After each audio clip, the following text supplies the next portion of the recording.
Live. Hello, comic book community. This is NammaN. We have a panel here. We got K-pop, Otaku, and Ryan.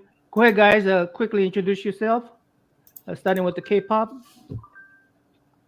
Hi, I'm K-pop. I host artist and campaign reviews on my channel, and I do random art videos.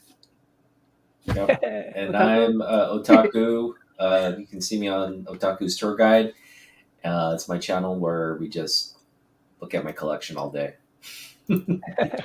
Ryan, go ahead, introduce yourself. Then after that, we'll proceed to introduce our guests of the night, please.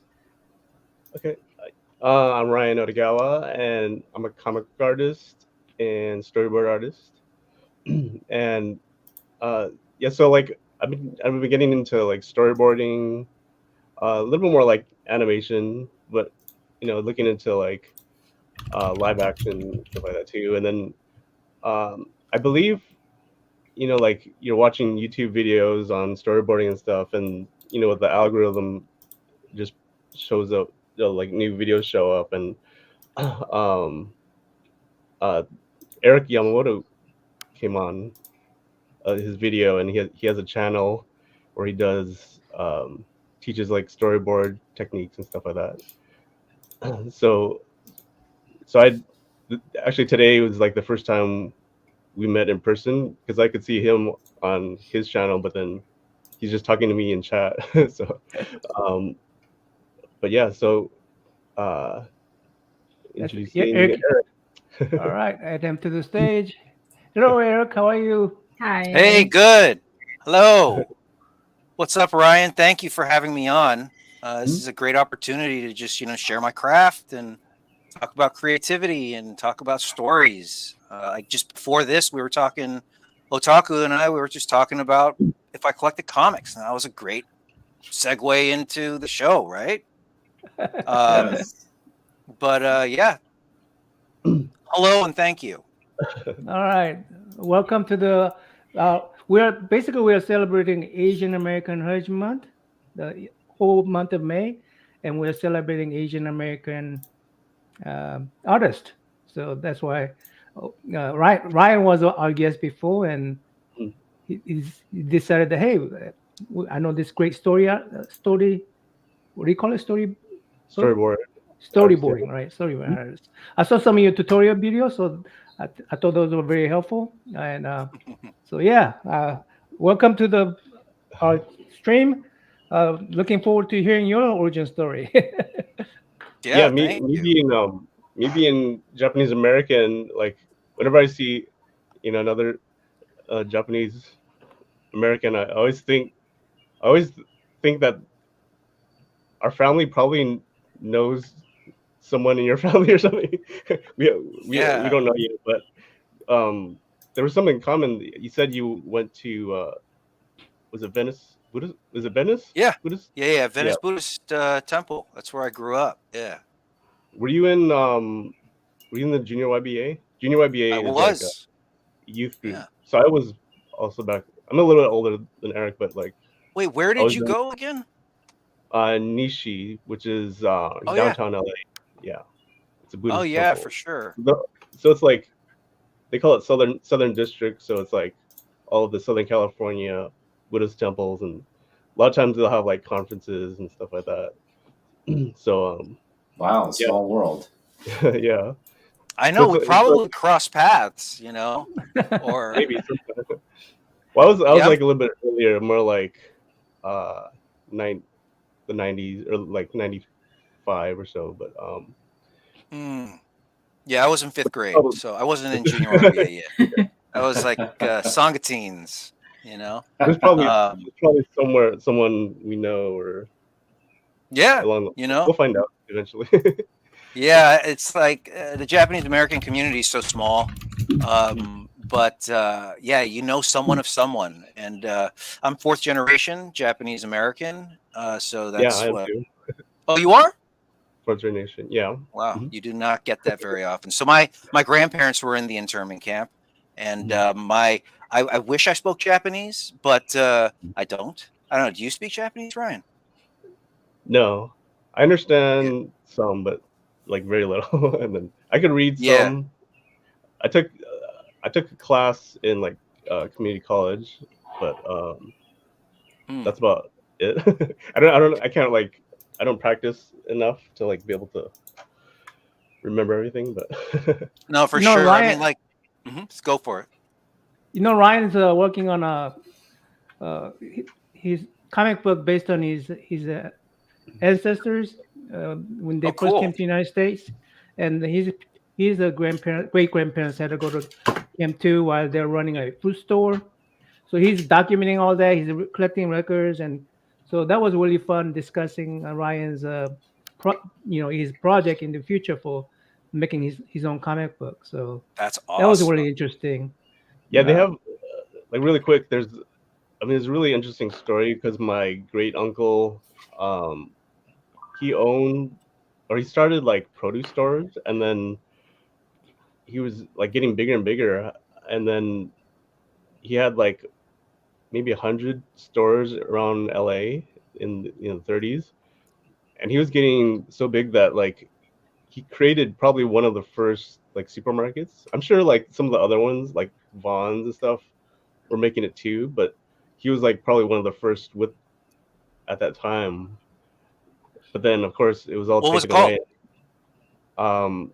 At first it's called 3-Star Markets. That was the first one, and then the supermarket was called Lucky Star, which were kind of like lucky. Like we don't know. We don't know if I don't know if that's a coincidence or, but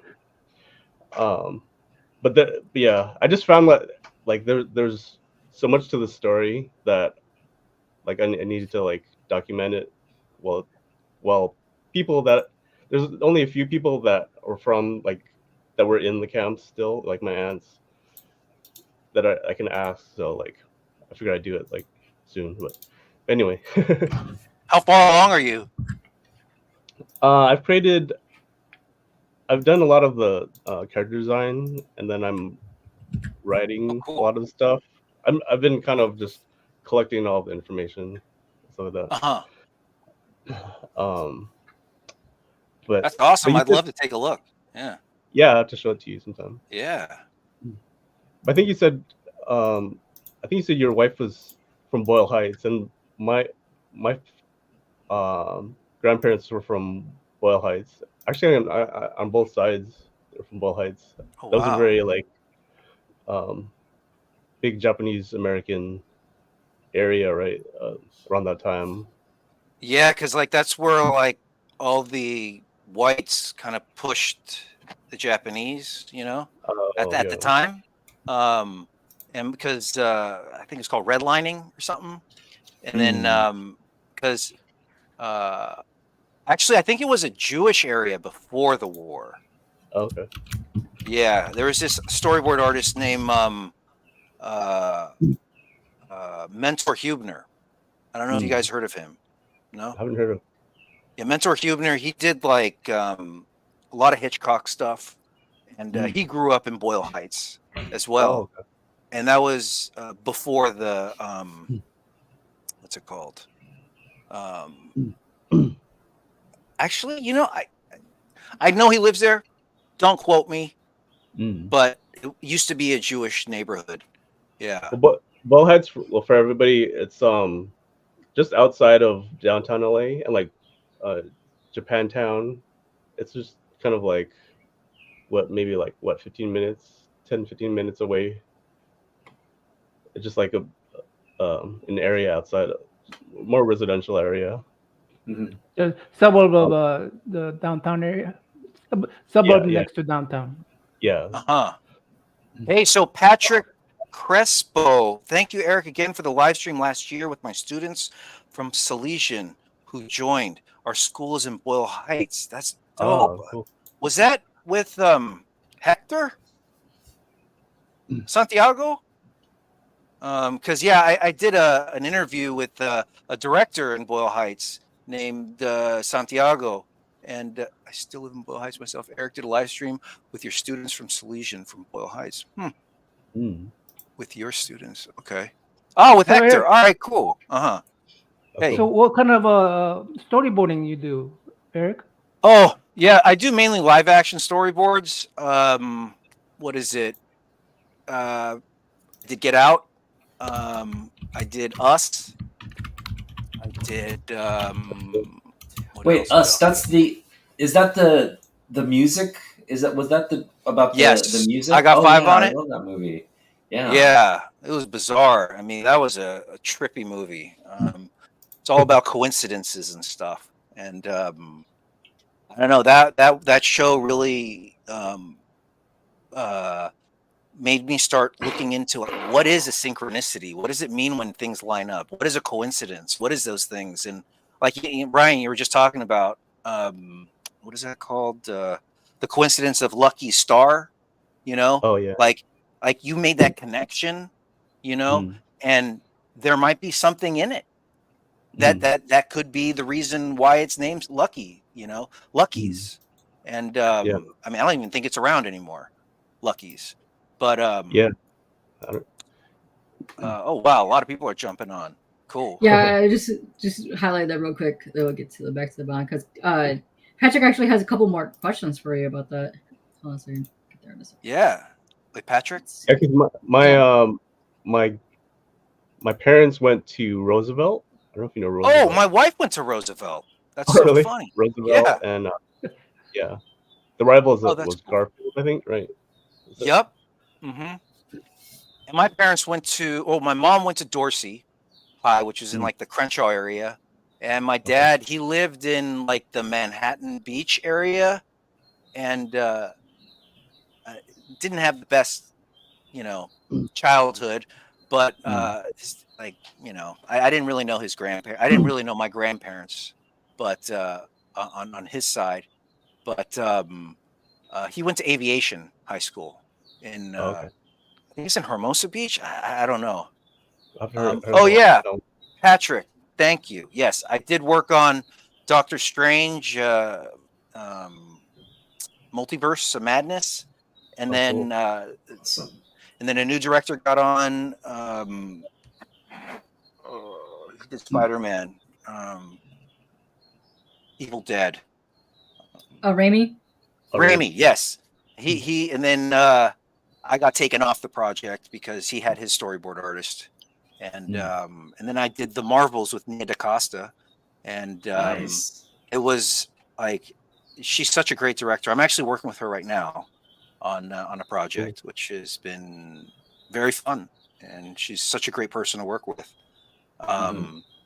Did you do something for HBO? I saw like oh yeah, some Lovecraft video. Country, Lovecraft Country, and that was great. That was so much fun with Misha Green. She was the not executive producer. She was a showrunner, and oh man, it's just I got to really bring all the horror things that I like together. And what's really great about like live action, well, you know, each person has their own take. I know that like in the Marvel universe, I mean Marvel comic universe, Stan Lee would write like a little paragraph, right?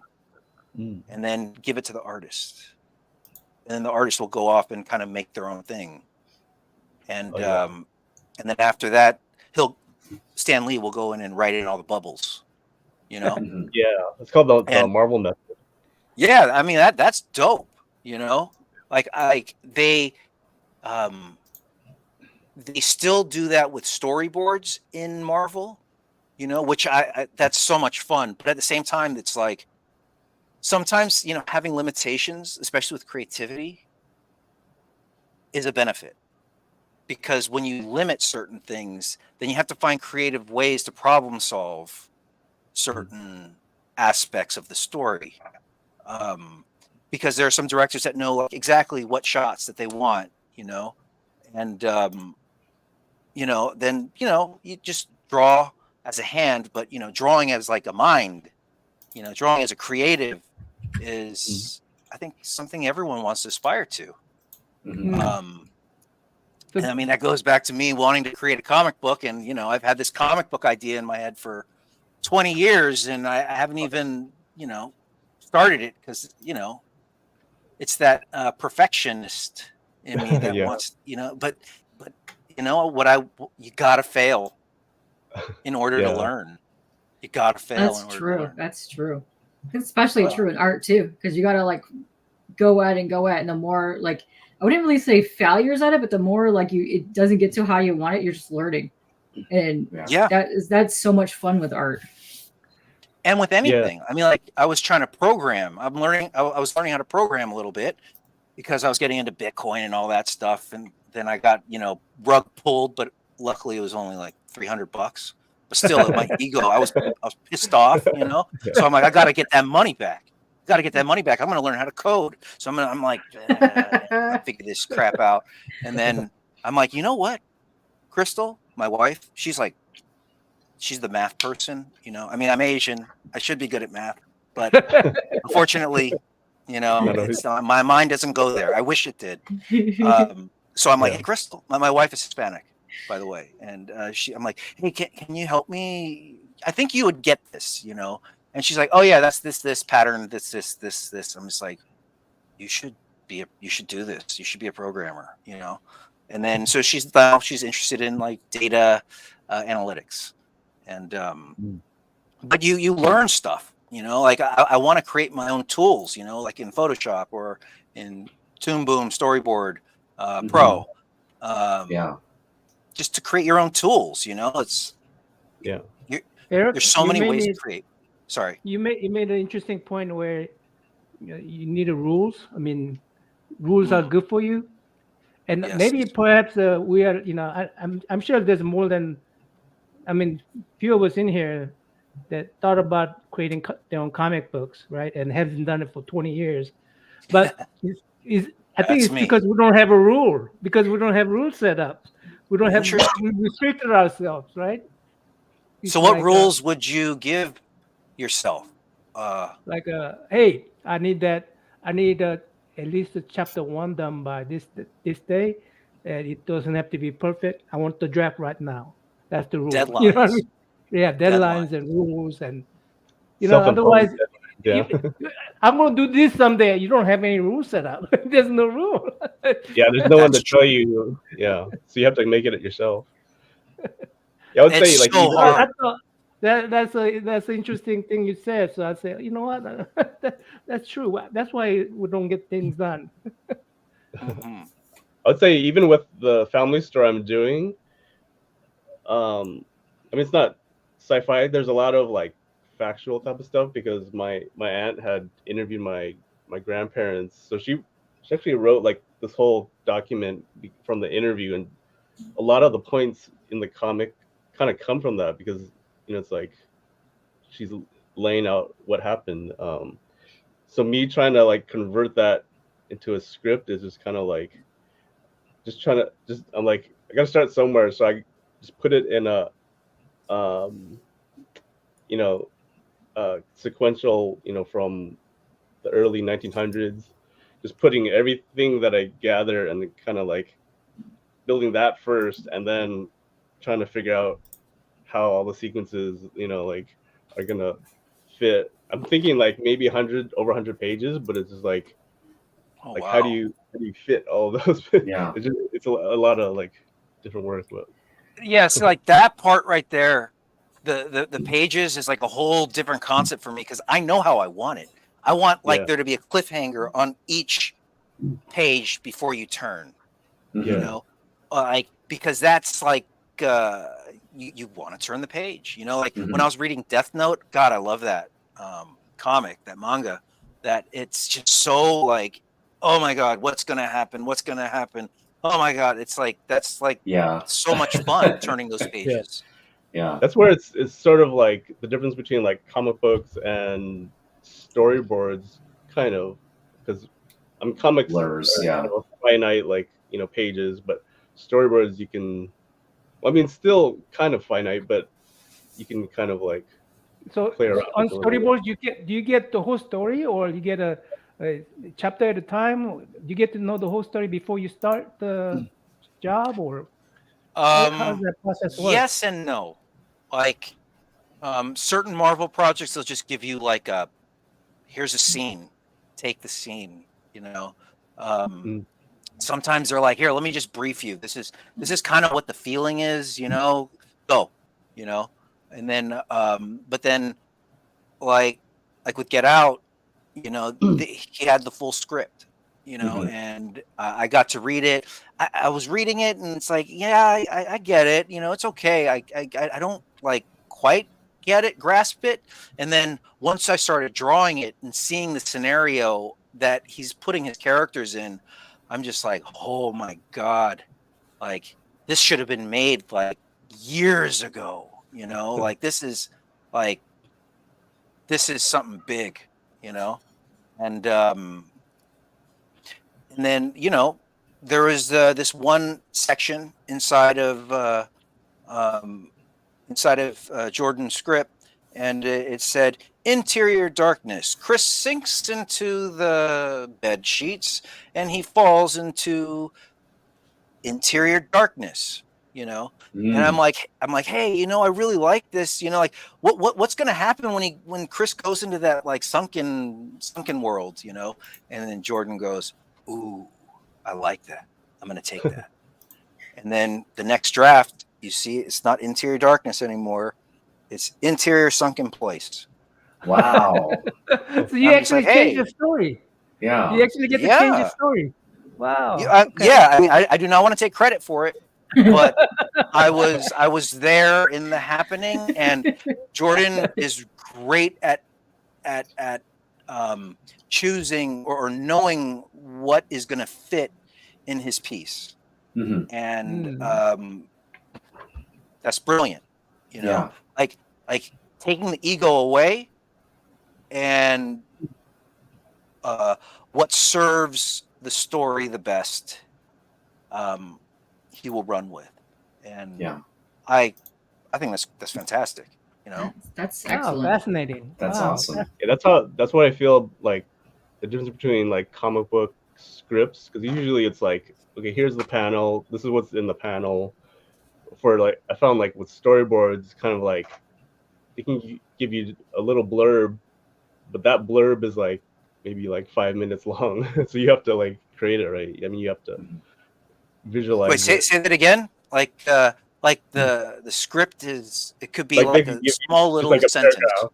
Yeah, like oh, it's nighttime and blah blah. But then you have to create the atmosphere. You have to create what happens in that sequence, right? In that. So that Totally.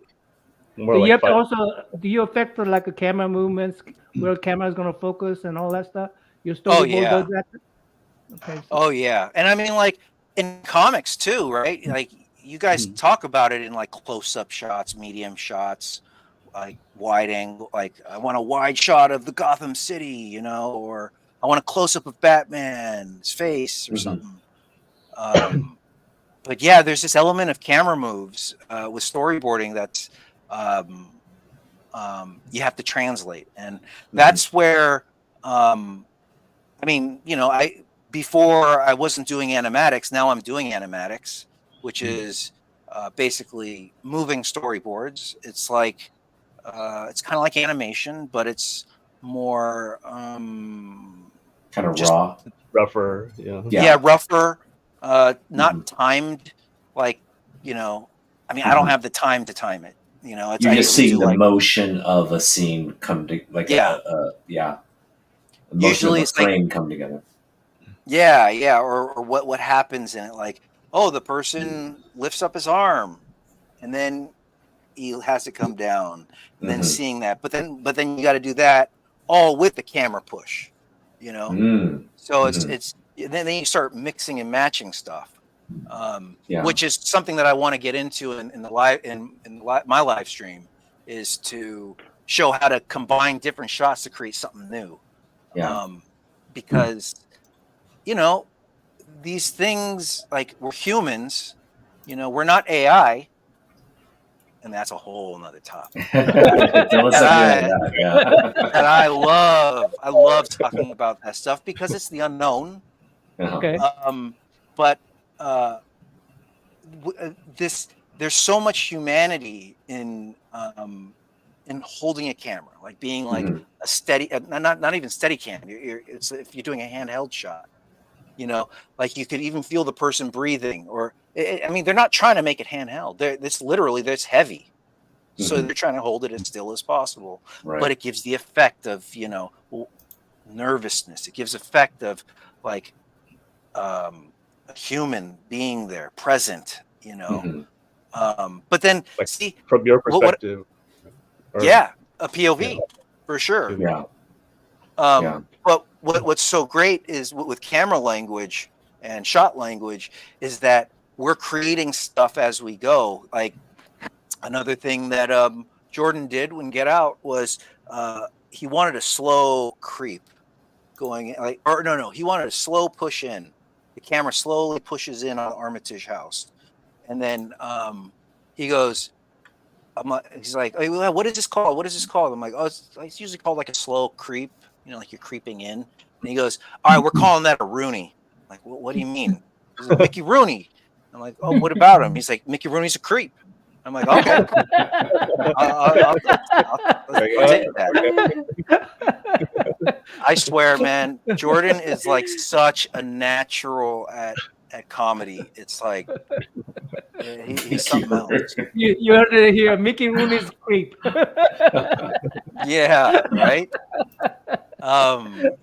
But one thing that stood out to me in Get Out, and that made me feel uncomfortable, and that made me reflect on myself, which I think this Get Out really does well, is there was a part in the movie when they were inside of the Armitage House, and there was this Asian character who was in there too.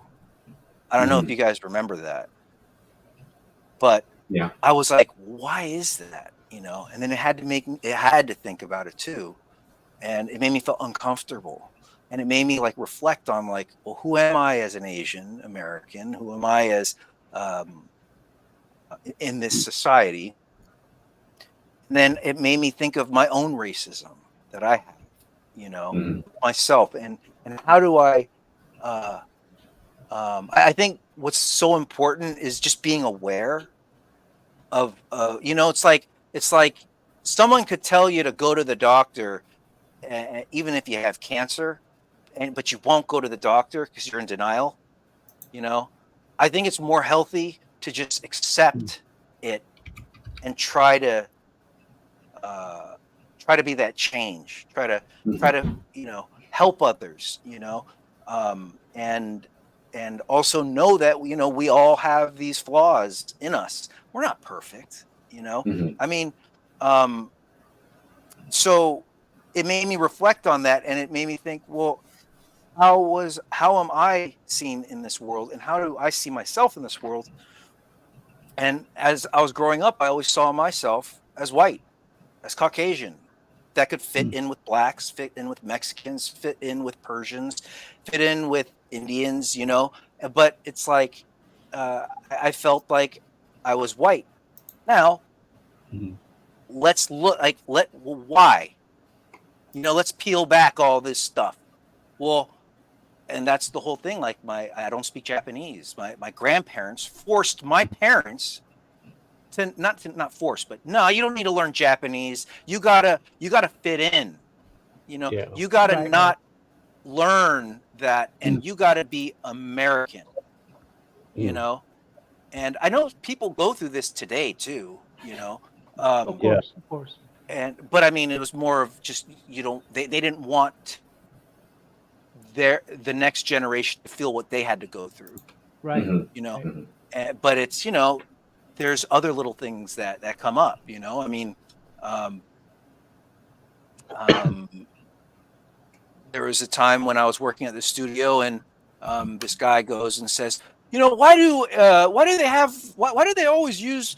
they make things smaller and smaller? Why does Asia make things smaller and smaller? Like, I mean, they must have like really small hands or something, or and it's just like, I called him out. I'm like, dude, you don't have to say that, And it's like, learning how to speak up for yourself in certain things, and knowing what you do have, and like, yeah, maybe I am seen as I have more opportunity or something, but knowing that I can make change to help others. That's why, like, Mhm. I'm calling my channel Storyboard Connection.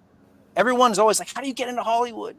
I don't know. Well, it's like, come to the channel. Let's talk about it. Let's Mhm. make something. Let's get excited because we are things are changing. Hollywood's Yeah.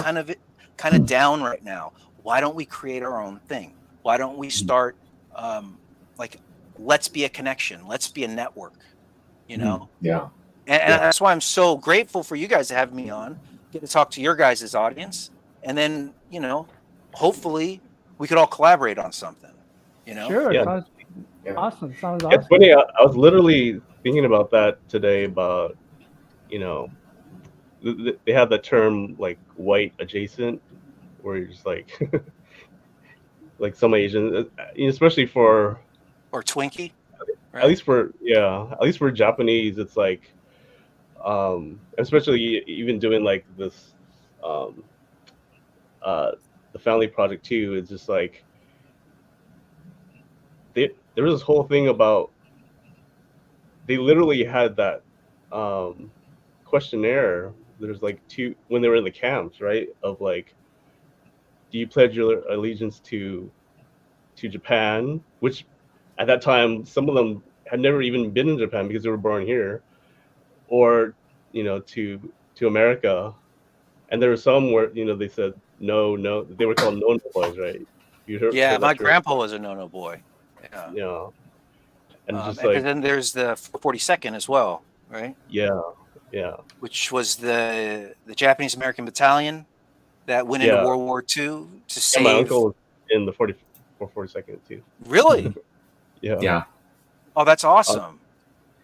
Yeah. I mean, American history looks at that service as sort of, you have these people who are Americans and they serve their country, and we're being unjust to these Americans, and they always kind of point at that. But it was really a decision by Japanese Americans to say, hey, I love my country, even though this is happening to our community, but I love my country and I'm going to fight for it. And Yeah, and they have that's to prove that they're American. It's like they're literally forced to have to decide, like, are you on that side where you've never even been actually, or like prove yourself that you're loyal. right, right. Wow. Even like my my great aunt, my grandmother's sister, she was born in the U.S. and she married a Japanese man who was the owner of the grocery stores. But so there was a thing called the Cable Act in 1922, and because she married him, it was like an arranged marriage, but because she married him, she lost her American citizenship, even though she was born here. But then, and she never even been to Japan. She eventually got it back, Where did but she go? Yeah, where would she yeah, go? she actually went back to Japan with him, and then she eventually came back. But there was a lot of stuff that she had. That's a The family fascinating had to go story. through and everything. Yeah, It's crazy. so Yeah. it's pretty So another crazy. thing that I've encountered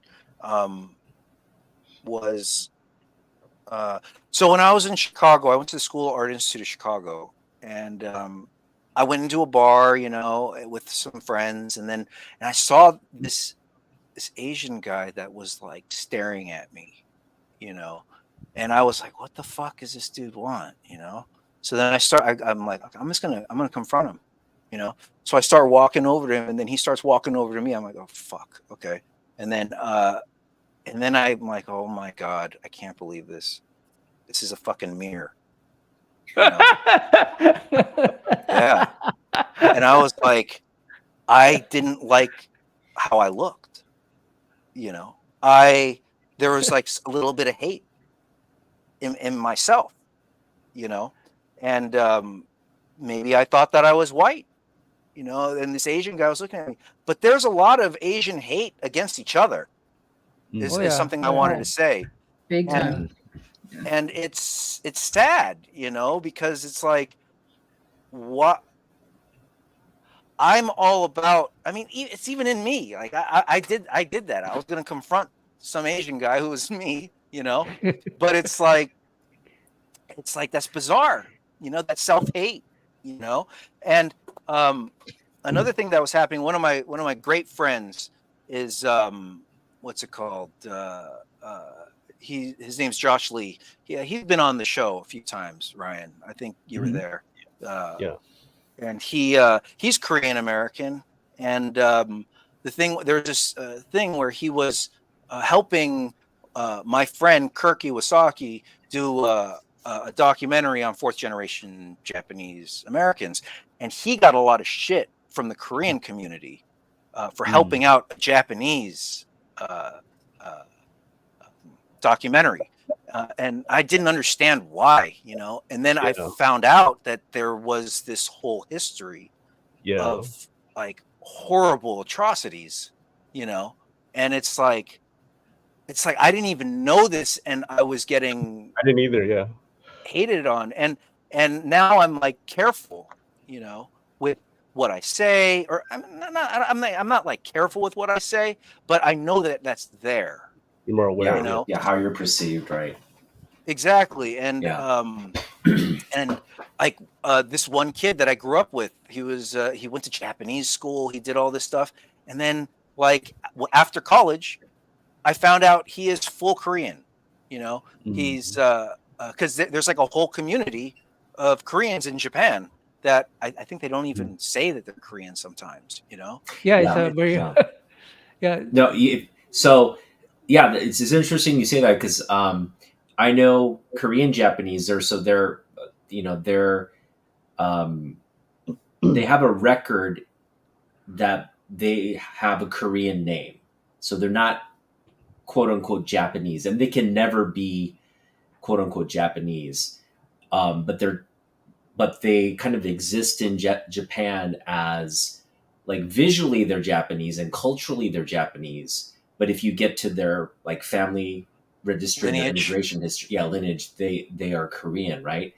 But every Korean Japanese, their goal is to legally change their name and have that reflected, because that's a new starting point for their identity, where they can actually become Japanese. Like if you adopt like a Japanese name in your registry, that's the sort of the beginning of being recognized as Japanese and no longer Korean. And so I know, interesting, and it's weird because most Korean Japanese will not say they're Korean, because they'll get discriminated against. So they maintain this Japanese name and Japanese identity whilst keeping, I mean, they'll talk amongst their own community that they're Korean Japanese. It's not like a secret you can really hide, but they don't bring it up in conversation, right? So it's something they keep hidden until it gets out. And in most instances it gets out at some point. You know, it's hard to keep your, family history and your family.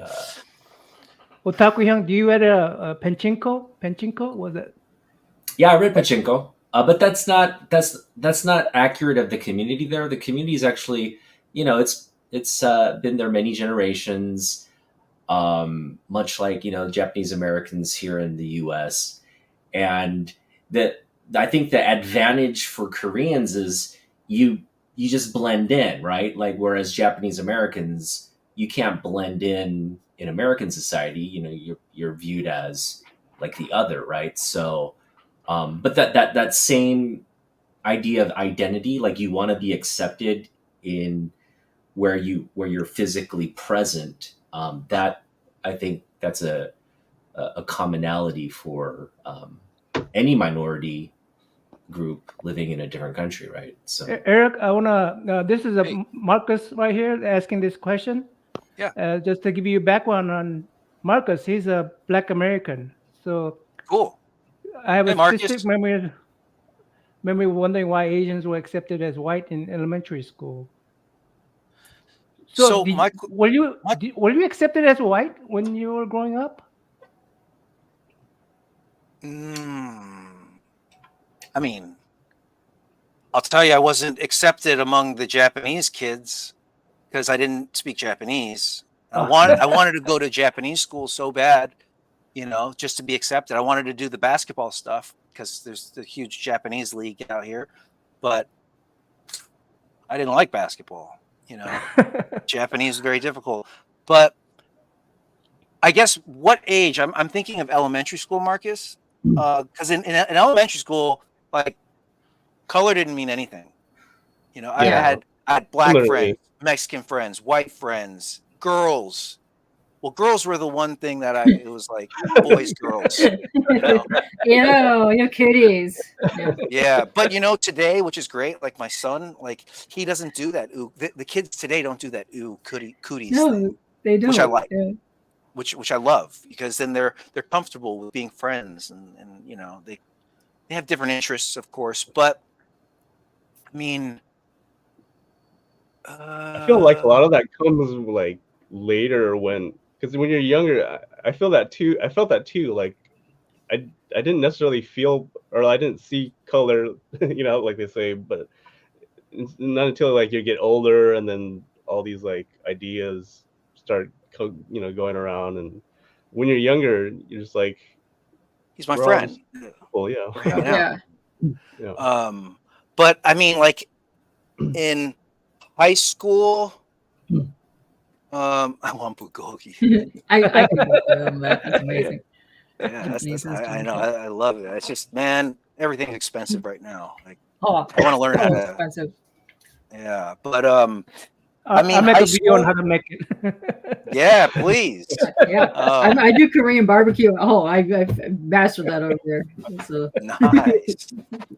I mean, Sorry. again, there are treasures in every in every culture, you know. Well said. Yeah. Yeah. But So- sorry, go for it. Oh, you go ahead and then I'll follow up because something back to what you said earlier. Somebody asked a question about this, but go ahead first, and then I'll come back to that. Oh no, I mean, like, I think it was just like more in high school. Then you start noticing that, oh, these people hang out with these people hang out with these people. Like, I remember, like, all the black kids went over and hung out at the cafeteria, and all the Mexican kids were under a tree by the gate. All the Asian kids were like in the math homeroom, you know, with Miss Nagata, and then there was like the skater kids who I hung out with, but like high school was like, I did drugs, I did all that stuff. Like, I wanted to like fit in with the cool kids, you know. Yeah. And that's part of the reason why I wanted to go to Chicago. I had to get away from it, and was super straight edge in college. I mean, straight edge in an art school. You know, that's kind of ironic. You don't want to be straight edge in our school. Yeah. Well, I mean, being a straight edge in art school is going against the grain. You know, Oh, and you see these. interesting. That is You it. know, Yeah. I mean, like, this is how I dressed in art school, just like a plain shirt and maybe some Rebel. jeans. And then you got the artists who wore like goth clothes, or they had like paint all over themselves and this. And I didn't look like I was the artist, you know, which I didn't mind. But I'm sorry, go for it. It's wait, K-pop. It's Yeah. Katie. Yes. Katie. Katie. Okay. Okay. So I'm going to highlight what circumstances was he was extending on his comment earlier. That where'd it go? Then I'll go back into that. He says, I think that's what I meant, though. You lived in a world that not allowed you to see your color, whereas my memory is being constantly reminded I was different. So when I grew up, we grew up with, I want to say, let's say it was 40% white, 40% like black, and then like a mix of everything. So everyone just, even up until high school, because we were together from kindergarten till high school, like we just kind of all just hung out. Like we didn't all see race, I didn't really see that until I got online, like late 90s, early 2000s. So I would hang in a lot of like K-pop forums back then. And then I started hanging around Asian / non-Asian HAPA communities. And it wasn't until then, which is weird because that's when I started learning about Twinkies. And then the reverse of that, we would call people eggs. And then they kind of had a hierarchy of how they saw like the different Asians, which I thought was weird because I just appreciated all Asians and all cultures. Because like that's why most of us were there. But it was very weird where that stigma that they would hold against like typical other Asian ethnicities, it was so weird to me. And I was like, everyone was just like, we're just here to like appreciate the music or the culture that we love. But there was a huge hunk of that community that separated that. It was just, that was just alarming to me because I'm just used to being around like everybody. Like, I don't care who you are, where you're from. Like that's, and that was just like kind of like a wake up call. I was like, whoa, like I never even knew this was a thing. Yeah. Yeah.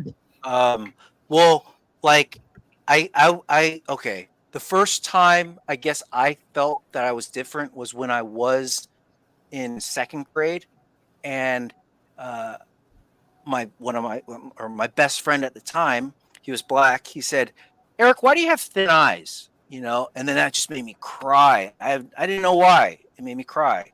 You know, it was like realizing I'm different, realizing that I don't look like everybody else. You know, or I mean, reflecting on it in hindsight, maybe I felt like he was making fun of me, but like as I said it, maybe he was just truly wondering why I have thin eyes. Yeah. You know, I don't know, but it hurt, you know, and that's probably the first time I felt like I was different, you know. Yeah. And it's something I can't change. I mean, yeah, you could have operations and stuff, but I don't want to do that, you know. No. You guys look That's great. the point where like You it could be guys just all like seem like you grew up innocent- here in the United States, right? You guys all Mhm. born here, all of you? So Mhm. I I'm was- an immigrant. I'm an immigrant. I came here when I was 11. And when I Oh, got my wow. citizenship at 18, I had to take a test and pass the test. And then I had to sign something that says I'll be loyal to America. If let's say in case of Korea or United States will go into war, that I'll be loyal to America and defend America over my motherland, right? So those are things I remember doing, right? And so uh, Marcus was pointing out that you guys didn't know your identity, but I always knew my identity. I always knew I was different from the get-go, and having to sign that I feel so horrible. I feel like I'm betraying my motherland, and I feel like I was then you know am I really loyal to my father? Because here's what I call it. That's Korea is my motherland, and this is where I was growing up. So this is my fatherland, right? So am I like I that. am I who am I going to be loyal to when you're in such a situation, Your right? mother. Yeah, loyal to your mother. Yeah. So it was. I'm sorry. That was just me just saying some stupid shit. I understand. But it's so. I'm really glad that we could see the various all these different angles. Korean, Japan, the K-pop, the Marcus, and yeah, this is very. And what's cool is that I'm enlightened. yeah, and what's great Yeah. about like content creation and comics and stories, bringing it back to what we're all here for tonight. Like you could bring those stories to life and you could change people's minds. Like Ryan, you're working on that story about you're bringing awareness, to the stories and hardships. Because when I was a kid, I thought that why do I have it easy compared to like my friend over here? Like, and I feel guilty for having all of this, and my friend over here doesn't. And it's like, how do you appreciate both? I mean, there are things in poverty that you could learn about, that people who have everything, can learn about. Like, I mean, I don't have the most money in the world right now, but it's because the economy is really tough. But my wife, she grew up in poverty, and she's like showing me, how, what to do, in these situations, and it's always, everything's going to be fine. You're going to survive this. Just keep, yes, the debt keeps going higher and higher and higher, but it's like, you're going to be fine. As long as you have your friends and family, like that's all that really matters, Mhm. and, but yeah, I feel like comics and creating, it brings hope, Mhm. Sure. Like that's why there's Superman. It brings hope. That's why Yeah. there's Batman. I mean, like we were talking earlier, I love Scud the Disposable Assassin, because I loved John Woo movies growing up. Oh, yes. Awesome. Yeah. Yeah, like I was just talking with someone, like they're remaking the movie The Killer. Ooh, Oh. nice. And I was talking to a friend of mine who they're like, I was looking for The Killer everywhere, but you can't find it on DVD. You can't find it anywhere. And I'm like, oh yeah, I still remember. I have the VHS taste. VHS Like is where it's at. the VHS, yeah. Yeah. And it's like, um, when I was growing up, John Woo, Chow Yun Fat, I don't know how to say his name, but Chow Yun he's Fat? what I Yeah. looked up to. Chow Yun Fat, yeah. Yeah. Yeah. Like Chow he's Yun-Fat was who a I. badass. Oh my Oh, god, he was amazing. Dude, he's the- still awesome. Yeah, no, He's Oh, like yeah. it's like Bruce Lee and then Chow Yun-Fat. it's like Yeah. he takes Bruce Lee and Jackie Chan and you mix them together because he's got the comedic side to him, but also like the badass martial arts side. Yeah, it's great. Oh Speaking of yeah. Bruce Lee, I heard that the daughter of Bruce Lee is working on a biopic Shannon. for Shannon for Bruce Lee, directed by Ang Lee, and Bruce Lee is going to be played by Ang Lee's son. And Interesting. supposedly, Oh, I looked okay. it up, and like they look kind of similar. I mean, kind of. Oh wow. Interesting. Kinda- I like that mix. Yeah, I want Ang to check Lee that and- out. So But Eric, Uh-huh. okay, go ahead. Oh no, I just Eric- want to say that the John Woo, that's kind of who got me into filmmaking, who got me into where what I wanted to do.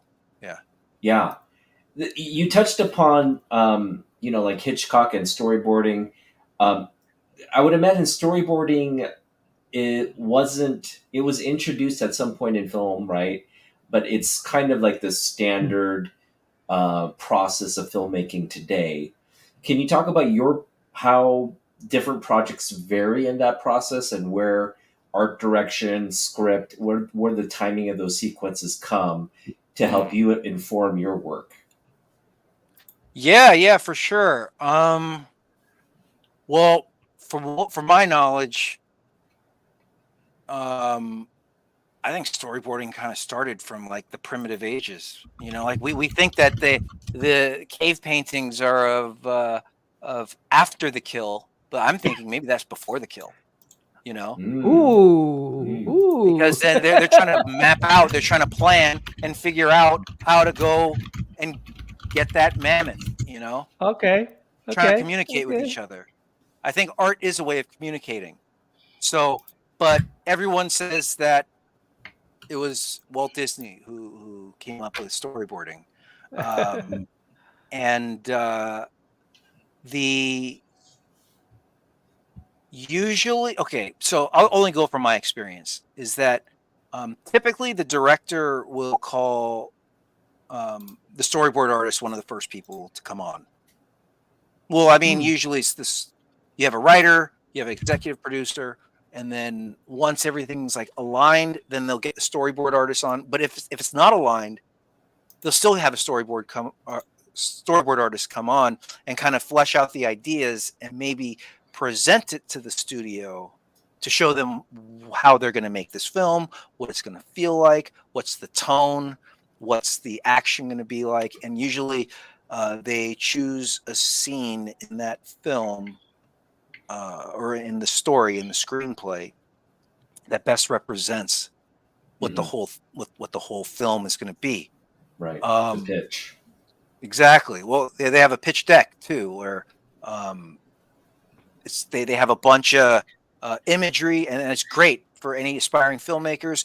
Get that pitch deck together, show all the imagery that you want, what inspires you, and then you can give it off to a storyboard artist, and then they kind of already have like the reference that they could see where I could see where you're going with it, you know, or what you want to see.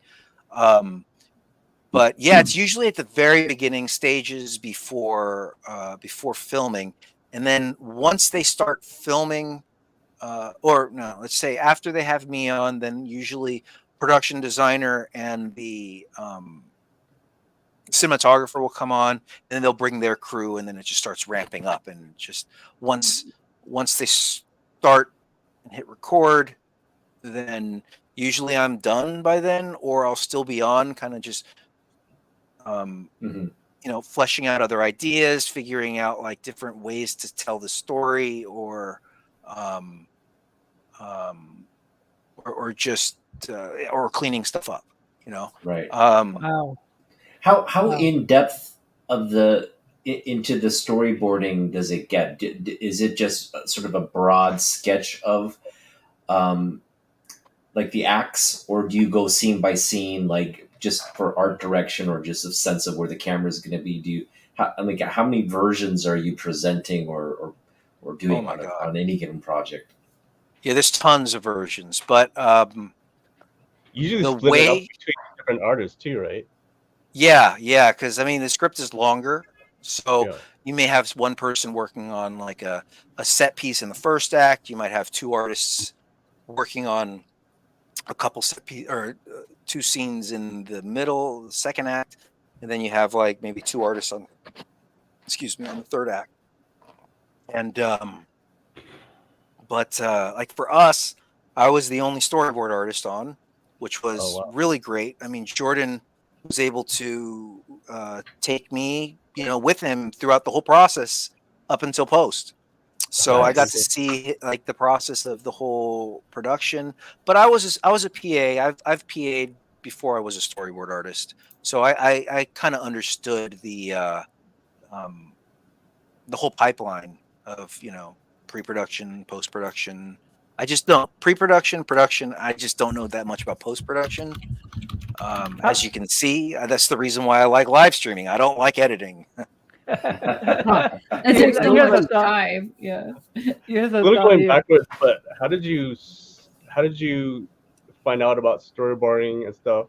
And one question before that is, I think your mom was in your chat on your live stream. Is she an artist? It seemed like she was an. She was an animator. She's a traditional animator. We gotta get her on. We have to get her. Absolutely. She's great. She's what she work on? She did a lot. She did a lot of commercials. So back when she did, she was at this place called Duck Studios. And then another place called Kurtz and Friends, and another place called I forgot this other place, but I think in the 70s or something, she worked on this film called Twice Upon a Time. I don't know if you guys heard of it, but that is where she was animating these like kind of paper cutout things, and there was this kid there who had this idea. Hey, why don't we just you know, each time that someone kills someone, we put some ink inside of like some a water tank, and then we use that and superimpose that onto the character who gets zapped. And everyone's like, that's a great idea. You know? And cool. And that was David Fincher. Wow. That was my mom met David Fincher when he was a PA, basically. Oh wow. And this was in Emeryville, somewhere up north. Oh yeah, Duck Studios did a lot of cereal commercials. That is true. So my mom did Tony the Tiger. She did the nice. Lucky Charms. Wow. Whoa, our childhood. And you You remember? grew up with your mom. But see, I took all that for granted as a kid. I'm like, my mom's like, "Hey, look, there's my commercial I did." I'm like, "Oh, cool." You know. She didn't actually feed you cereal then. Yeah, right. She was a responsible parent. Oh yeah, McDonald's all the way. I thought of a scenario here. A lot of people nowadays make movies from comic books, right? So if you're a storyboard artist, the comic books, where is the difference between the comic book artist and where the storyboard artists come in to, let's say you're getting some content from the comic book, how that translate? How would that translate, you think? Well, for me, with the Marvel universe, I feel like they take liberties. The cinematic universe takes liberties, and they don't use the comic book as like the Bible, which I guess that gets certain fans angry, but then it appeals to like a broader group, a broader audience. But when I was on these Marvel shows, I would use the comic books. I got the digital comic subscription, and I used that as reference as like, oh, well, what are some of the superpowers that, like, what's the difference between Carol Danvers and Photon, or Monica Rambeau versus Miss Marvel, Mm-hmm. and then I figure out like, well, now how can you make that interesting? How can you make that cool? Like Nia had this whole thing. She wanted to have this where it rips space and the fabric of space and time, and I'm like, how do I and then how do I work with that? Well, then I had this thing where, well, the bad guy rips space and time, and then I had this whole thing where Carol and Monica Rambeau and Miss Marvel, they're like flying and they're kind of like weaving through where the cut was to be like a stitch, so it's kind of, she's bringing the fabric together of space-time through I remember that part. Oh, they kept it in that movie. Pretty sure in space, right? Yeah, I remember that part. Yeah. Oh, interesting. Oh, I didn't know that they. You watched the movie? I did. I didn't catch that. But what is it called? It was. I guess they did it. Yeah. No, I mean, certain things like. Huh? I'm pretty sure it was the same part. Yeah, I remember them. Yeah, it was like she was trying to like go stop it through. Go through, or yeah. Oh yeah. All right, I got to rewatch it. But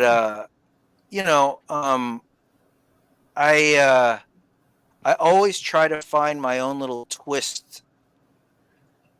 But for me, it always starts with the words. Like it's easier for, like some artists could just like look at the script and just start drawing. For me, I need to like write out a shot list. Mm-hmm. Like what am I going to draw? And then from that shot list, then I could start like playing around. It's like I know that I need to hit these certain story points with these certain shots, and then I can. But once I have those down, I could play around. Now I could do my little sketches and see how the different versions, the different iterations. But yeah, coming back to the whole comic book films, I use it as inspiration. Yeah, you went right to the Marvel, but I was thinking more like Incredible, or like some of these movies that follows comic book pretty closely, right? Mm-hmm. And it seems like on some of those things, the storyboarding, or most of the storyboarding is done, or Through the comic. or are they lacking in what need to be added to that to make that complete storyboarding from the comic book? Well, like again, I haven't made a comic book, but like looking at like George Miller's Sin City, like I think they followed it to the T. You know? Yeah, and that's what I was thinking. Yeah. Yeah. Also That was in one of the like ones that were, like, Sandman. Yeah. sorry, Netflix Sandman. Netflix Sandman. They try to they take the comics and try to translate that to film. So yeah. See, that's the thing. Like for me, like you got like okay, when I'm drawing something, you know, I try really hard not to copy it like exactly how they do it because I want to make it an Eric Yamamoto drawing. You know, Mhm. let's bring my own flaws into the drawings that I'm doing because that at the end becomes your style. Right. You know, like I used to not like my style. You know, I still I'm starting to like my style now, but it's like before it was just like, oh, it looks so cartoony, or it looks this, it looks like that. But then you embrace your flaws, and then once you do, then you can start capitalizing on it, and then people start liking it, and Mhm. you know, and you could talk about it, and I feel like but- sometimes it takes like an evolution. You know, it's like maybe you make mistakes, or it's like you don't like it, and it's like, how do I evolve into something more? You know, what I want, or whatever. Yeah. I think. Yeah. totally. Well, I got to. yeah. Oh, go for it. Go for it. Well, I know you have a hard stop, so you know, again, we just want to make sure that you're okay on time. Yeah. I mean, I'm having it's fun, man. This is great. Having a So good much time, having a nicer. good time. It's really nice talking to people because, like, on my live stream, it's just all like typing, Yeah. and it's kind of tough to draw and type, and where right Oh, here it's yeah. like immediate. Like, oh, kinda here's the good. thing. So when I'm storyboarding, I'm usually even before the pandemic, we use Zoom. You know, Okay, so I was yeah. already accustomed to it. So I'm like drawing. Like I typically, this is what I do. I'm going to share my screen really quick. But Okay. Mhm. can you guys see the screen? So like, Yes. so something like this, I'll go with the director and I'll be like, okay, so what's the first shot? You know, Nice. and then usually it's like a wide. Oh, today actually we were talking about wide angle shot, and then Mhm. yesterday we talked about fisheye lens. But it's like, let's say it's a wide angle top down of city, you know, and then like immediately I'm like, okay, drawing perspective lines, you know, and then you draw those buildings up top like that, you know, and you know, again, you got to go like when I'm with a director, you go fast because they Right. don't got patience. Or the ideas start coming to them so much faster than I could. So it's just like, I mean, this gets the idea across, you know, Yeah. the camera Yeah. we're going over, you know, and then it's like, Yeah. well, what's the next shot? Oh, we're going to go Yeah. inside of maybe you start feeling the horizon, you know, and then now we're going through the all these buildings and stuff. So I'm going about like this speed, and then like, you know, this directors love this thing. So I feel like a character artist almost, you know. It's almost like gesture drawing because I've been on your Instagram page and I was really into the stream that you did earlier today, and it's Oh, fascinating to me because when you're thinking about just a normal art piece, it's a 2D flat panel. But the way that you think about it for storyboarding, it's 360. But you also have to think into different angles. But you also have to think of the different camera lenses that are being used. Camera Yeah. move. So Motion. you kind of need, so it gives you more of like a whole story in one little swoopy little tiny panel compared to like just an art piece that's like straight on. And I thought that was just so fascinating that you had to incorporate all that into your vision of art. Yeah. And it's weird because like when I start doing stuff like more detailed and stuff, now, okay, this person says, this is fascinating. I suck at drawing. You don't suck at drawing. It just takes time. It just takes time. It's like anything. Like I sucked at walking, when I was a baby. Now you don't even crawl anymore. Hey. I mean, but then like I'm not very. You know, Well, we I'm mess up. sucking at walking right now again. Okay. I know, right? Start out that way, you go that way, then you go back down that way. You know what happens. Yeah. Terrible. But it's okay. It's good to suck because it show. Oh my God! Like, when you suck at something, there's just so much leeway to get better, and you'll get better quicker. Right. You know, Right. it's kind of like there was a time when I was a little overweight, you know, and when you start working out and you're a little overweight, you start losing weight real fast. But then once you get to like a level where there's a certain, you know, you're fit, you're feeling good, but you still won't get that stubborn fat off. That's when it's the hardest to get off. Yeah. That's the fat. That's the hardest. Where like right now, you know, I'm at that level where it's like, well, how do I get better? You know, like how do I get better at this place where I'm at? You know, like, and you know that's something that, you know, as you get better at something, you're trying to find new challenges, new ways of upping the game. You know, I feel like it's all about the commitment to get better. Like if you just like kind of give up, then of course you're never gonna get better. But you know, if you want to get better, then you just have to make that commitment and totally figure it out. Right? You might be so stuck on one either medium or perspective drawing that you've been doing forever. Change it up. You're gonna find a renewed love for what you're doing and a whole fresh take just by changing different medium, just by changing a different, like even just flipping the guy going the other way, you're going to come up with a whole different other level of just starting fresh from what you're doing. And you might just click and then figure out something totally new that you would have never thought before. And it's all about experimenting, especially with art. You can't just stick to one thing, because it took me so many years just to figure out, like, okay, it's okay to suck. It's okay to even include the suck part of your art into what you're doing and making it better by just realizing that that tiny flaw is there. And you could have came up with a whole completely amazing thing by just allowing yourself to just keep going and not be so focused on that one imperfection. Totally. So yeah, like right now I just flipped the drawing and I realized, like, when I flipped the drawing, all right, so it was like this.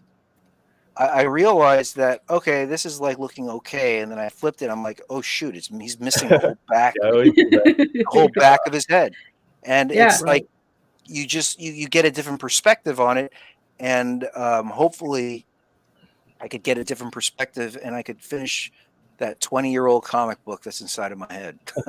Yeah, I remember when I first started drawing, you know, it went from crayons to starting to collect X-Men, and then just like either tracing or just like copying it, just like looking at it and like try to draw it how they did. And then it kind of evolved into like, okay, take a head from here and like this pose or this arm from here and try to like Frankenstein it into something new. Frankenstein it. Mm. And you just like keep on going with that. Totally. But like the big thing for me here, I'm going to stop sharing, is that the art school helped me figure out how I learn. You know, what's the best way for me to learn? Like, not anybody else. You know. Yeah. And I like to read, you know, to learn. You know, like my wife, she loves to experience something to learn. And like she has to fail, you know. I don't like to fail, but I am definitely learning about that now, especially with the live streams, because man, there's so many hiccups that happen. Oh, and you gotta be able to learn to go on the fly on those things, because sometimes your audio dies, your video dies. Oh my God, it's a nightmare. I know. Guest doesn't show up, or it's like it's scary, man. But it's but I, you know, storyboarding is a career, and again, it doesn't end at storyboarding. Like storyboarding is like it's a process to explore and experiment visually of your script, of the writing, and how to not only how to shoot it, but like how to tell it. How do you tell the story? I want to do a comic just so I can see the limitations and get a feeling for it. But I mean, my heart is, with storyboards, because I wish that there was some way to like kind of fuse them together somehow. Like it'd be interesting. Like, what if it was all storyboard format at first, and then it somehow you turn the page and it becomes a comic, Wow. or vice versa. It starts as in a comic and then it goes into a storyboard, and then it goes. Yeah. I don't know. I like messing. What you with said, the a storyboard format. comic, that would be kind of very, that'd just be a cool concept. Because you think they're kind of similar, but they're different mediums. If you really think about it, they're different mediums and they communicate different things. But like, if you had like a movie, but you broke it down and had a comic version in it with the storyboard images, that would be kind of cool as well. Yeah. Oh, So- what are you showing us, Ryan? I believe this guy is a storyboard artist, if I'm not mistaken. But he made his own like graphic novel. Some bullshit. His name is Ryan Lang. I think. I've heard of him. But he, Oh, cool. It's like it's kind of like that, storyboard kind of thing, but into like a graphic novel. That's really Very, cool. like, cinematic stuff like that. Cool. That's really dope. nice. I like that. So could you look at storyboarding as like a silent movie of a comic book? Because you don't do any text, right? One more time. You don't do any text, right? So could we look at storyboarding as a silent movie of a comic book? Like a silent comic book, you're saying? Yeah, silent comic book. That's how I mean, I've seen comic some. books are silent too. Yeah. Actually, like in what I really liked about Scud Disposable Assassin, they would give a soundtrack list for each page to Oh, read, I love that. Oh, I love that oh, stuff. okay. Yeah. which I thought that was cool. And then he also gave like Scud would be played by John Malkovich. This person would be by Tom Sizemore. and So you stuff. playing that while you're drawing? You playing that while you're drawing? Yeah, right. I mean, actually, I don't usually listen to music or anything when I'm drawing because I'm just thinking so much of like, okay, is it an over the shoulder shot? What are they saying? Or what? I'm asking questions all the time, and when I have another voice in me, or if I'm listening to something that has a voice in it, it just kind of throws me Okay. off. But I mean, coming back to the whole silent movie, no, I like the way that I do storyboards. And here, I'll just present one more time. It's like this share. It's usually like, here's a page, right? And this is how I did them when I was starting out, and they're still very effective. You have like panel 1, 2, 3. You have the show right here, and then you have your little action like wide angle. Then you have your medium shot, and then maybe you put your dialogue right here. So, you'd have like your character right there, like or that's a close-up shot.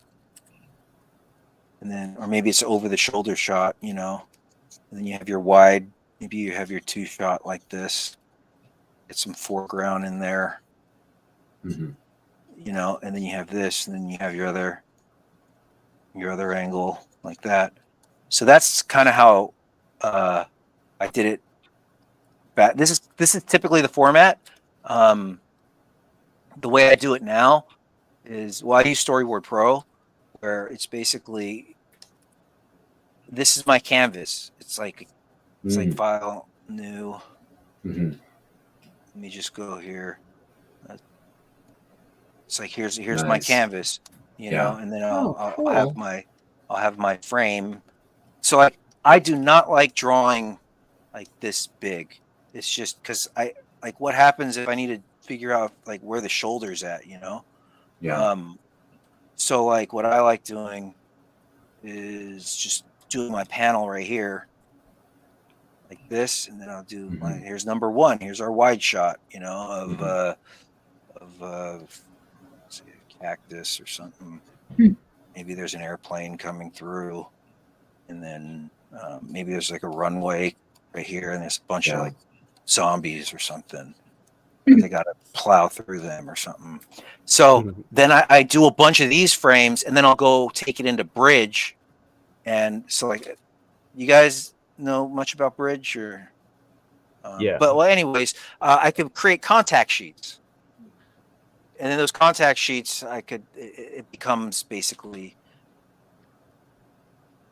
this. Like each one of these is like each one of these is Yeah, I see what you mean. canvas. Yeah. So You you're piecing it together in. Yeah. Okay. Cool. Well, because it's like, well, what happens when a director says, "Okay, this is great, but let's move this shot down and let's add another shot right here." You know, Yeah. then you're like, "Well, fuck! Now I got to move everything." You know, so that's how I minimize that.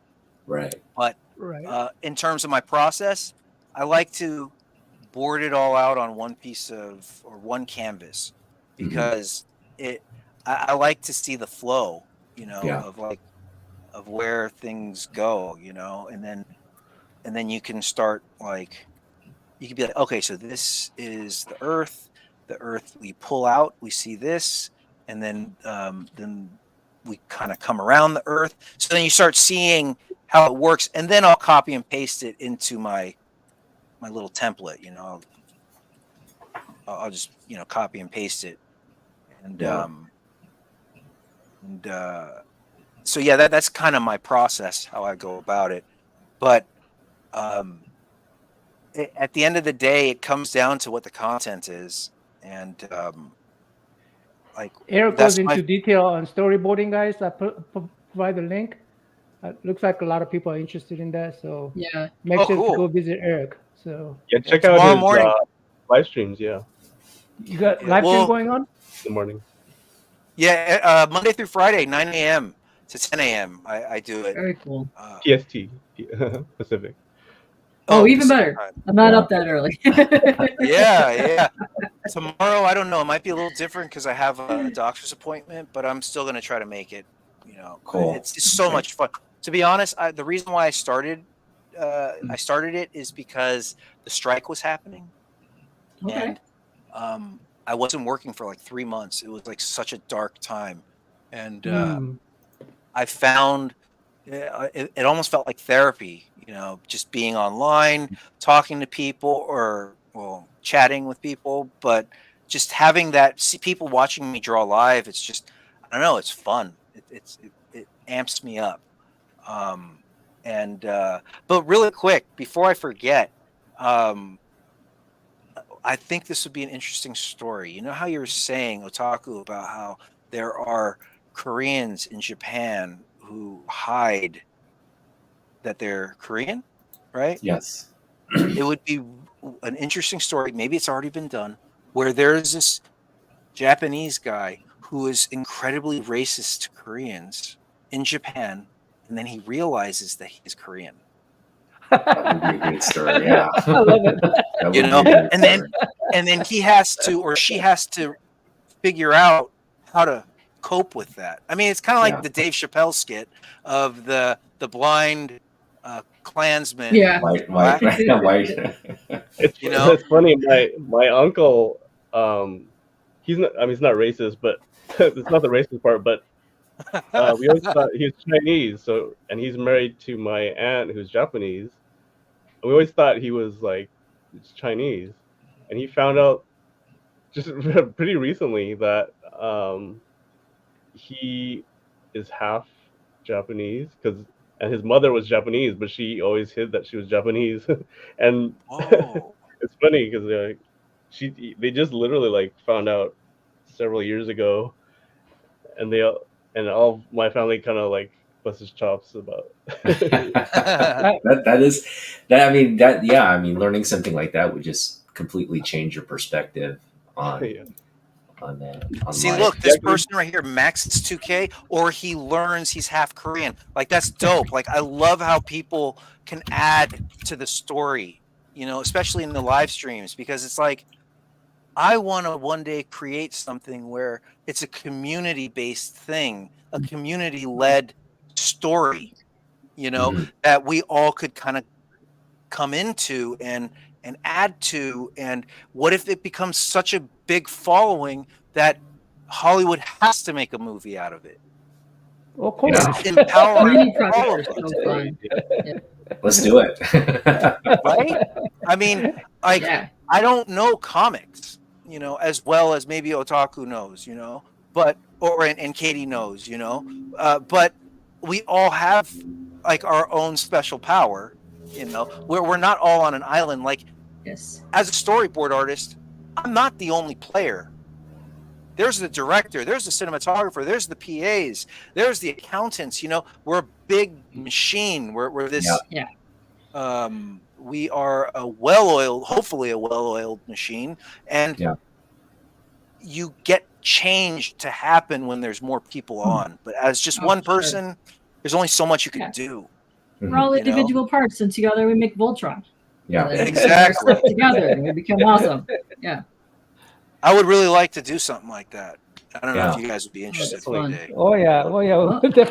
I think Well- most of us in here are creators, so yeah. Yeah. I So think- Eric, you know, as Ryan's because we all support Ryan's project, and we really want to promote it, bringing his family history to you know the public's attention, to just the history of his family, and Totally.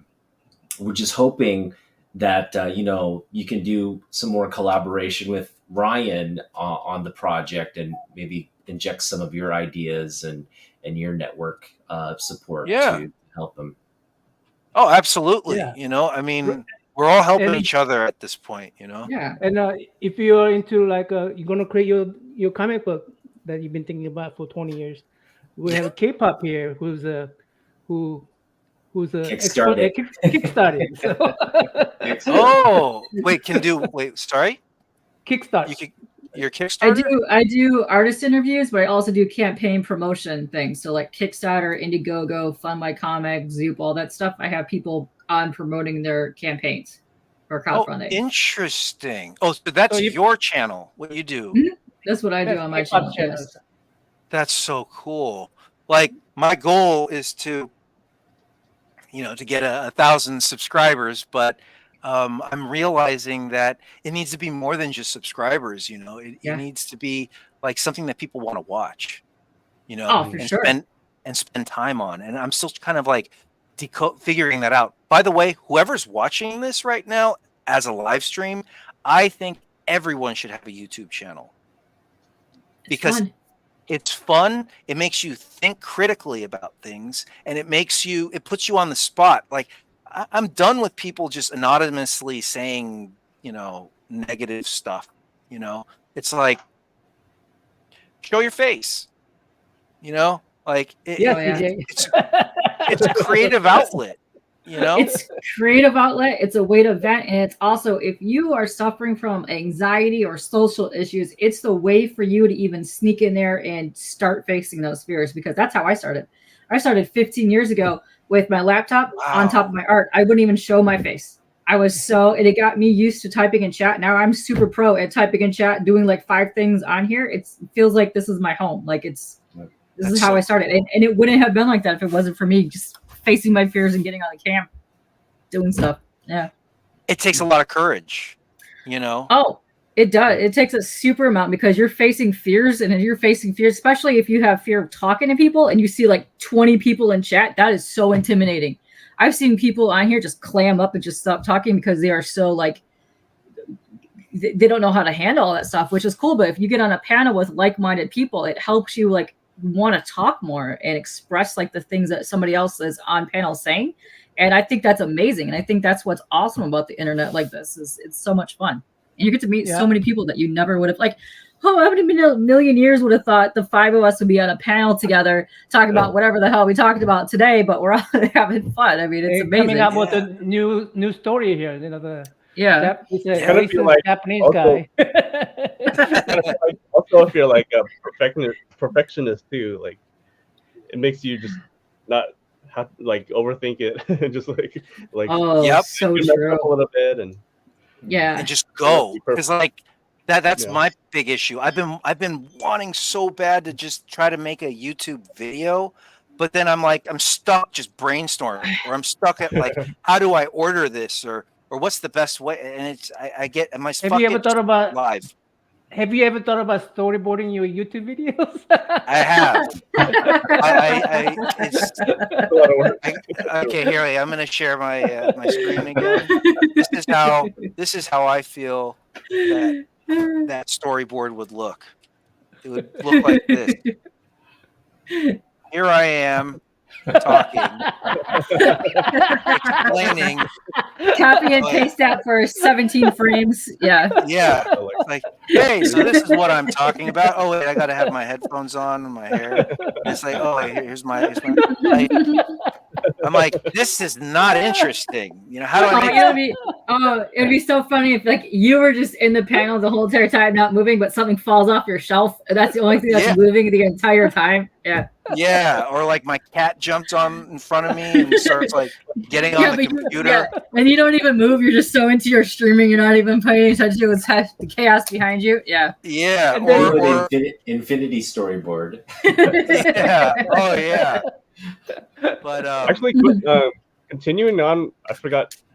We started off with about your mom being an artist, and I assumed that she was like a pretty big influence. But I know on my side, my dad's side were more like artists. My dad was like a graphic artist, and then my aunt, who was married to the one that owned the stores, she became a painter and stuff. It's funny, and then my aunt, my father's sister is an artist too, and I had interviewed all of them, and I said, "Oh, were you ever influenced by Aunt May, the aunt?"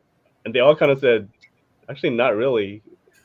They all kind of had their own like path. So like, was your mom your main influence, or did you have like separate type of thing? My grandpa was an influence. He actually was approached by Disney to become one of the animators there, because he did really great work. He went to this school called Manual Arts in downtown LA, and but he said no because of he had to help out at the grocery store where he was working. So I wonder if he worked at my uncle's store. I know, right? Maybe. Because actually, a lot of the Nisei, the second generation, said like they actually worked there, because there was kind of limited jobs for Japanese Americans. So interesting. Possibility. I know, absolutely. But one interesting thing. There was this book that my dad had, and it talked about the 3-star, and there was one that was near the Walt Disney Studios, and supposedly, I assume it's a true story, but the main person in the book said he worked at my uncle's store, and they were making Bambi at that time, so they would take the food scraps and feed the Bambi the animals. Animators. Oh, yeah, the models for like Bambi. I'm like, oh, they feed the animators scraps. yeah, and the animators. But yeah, I assume it's a cool true story, but it's kind of no, that's really nice. I mean, my grandpa, I still have, or my aunt has all of his carvings that he did in the internment camp, and beautiful like little deer made out of wood, and it's just so delicate, and it's just Which one was he in? What count?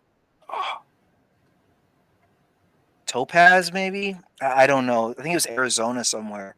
Arizona. Poston? My grandparents were in Poston, Arizona. I think there was a Topaz too, right? Yeah, I'm not sure, but yeah, no, they lived in LA, and then they had to go to Arizona, and then once they were let free, then they moved to Chicago or Ohio, and then Chicago, and then back to LA. Yeah, my grandparents went to Philadelphia. Oh, okay. And then they came back. It's interesting. But oh my God, it's 9:40. I gotta. Yeah. I was having too much fun, you guys. I just want to say thank you so much. I feel as though that this is a very safe place to talk, and you don't get that very often, you know. And I hope to do something like this again.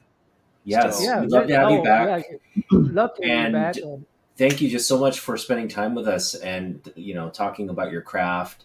And again, we're looking forward to following your channel. Go check out Eric's live streams, and we're looking forward to seeing more of your work on screen. Yeah, that sounds great. Yeah. Fall Guy was the last thing I did. Oh yeah, Fall Guy. That's the new movie with Ryan Gosling. Gosling. Did you happen to see the Beavis and Butthead from SNL? We'll bring Oh, him you back. gotta see We'll that. bring You him gotta back. see We'll that. bring They him did back. it. Well, they did That guys. that was Gosling, right? And they did a skit on with Beavis and Butthead. Look it up; it's pretty funny. But Okay. they also Is did Beavis? because Ryan Gosling was Beavis. Well, I guess it's out of context unless you see the thing. But Yeah. so he was hosting SNL, and they did a little skit. But there's another video on YouTube where they went to the premiere of Fall Guy and at Beavis and Butthead. You gotta go check That's it out. awesome. It's so funny. Yeah. Watch the SNL skit and also watch the Fall Guy premiere. Yeah, I'll check it out. Okay, I'm gonna have to say bye to the chat room. Appreciate you, chat room, for coming by. Yeah, thank you guys for watching. And thanks for the panel, Thanks, Eric. guys. And Eric, thanks for coming by. We'll definitely need to collaborate a few more times, and not more times. Yeah, hopefully. Sure. Yeah. Yeah. That's fun. Absolutely. Thank Bye, you. guys. Bye. Bye.